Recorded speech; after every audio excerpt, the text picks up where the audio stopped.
Secretary Chuck Hagel was on the road today visiting two military bases where he made his case for steep cuts to the armed forces.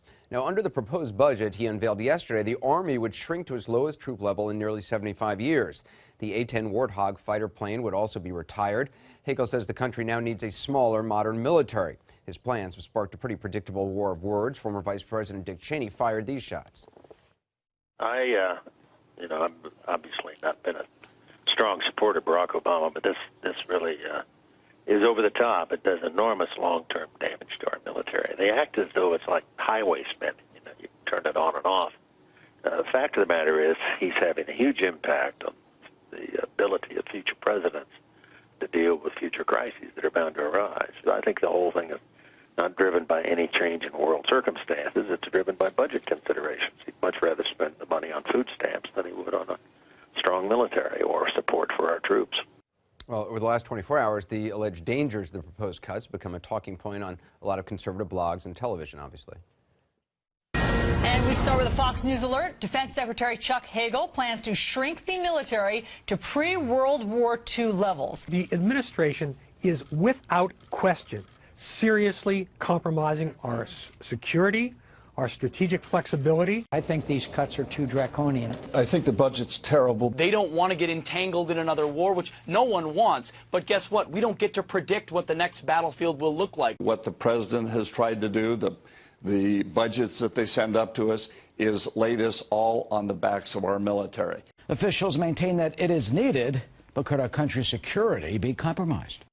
Well, all this may sound familiar. Mitt Romney made the same arguments during his presidential campaign, slamming President Obama's position on the trail and in debates as well. This, in my view, is the highest responsibility of the President of the United States, which is to maintain the safety of the American people. And I will not cut our military budget by $1 trillion, which is the combination of the budget cuts that the President has, as well as the sequestration cuts. That, in my view, is making our future less certain and less secure. I think Governor Romney maybe hasn't spent enough time looking at how our military works. You mentioned the Navy, for example, and that we have fewer ships than we did in 1916. Well, Governor, we also have fewer horses and bayonets because the nature of our military's changed. We have these things called aircraft carriers where planes land on them. We have these ships that go underwater, nuclear submarines.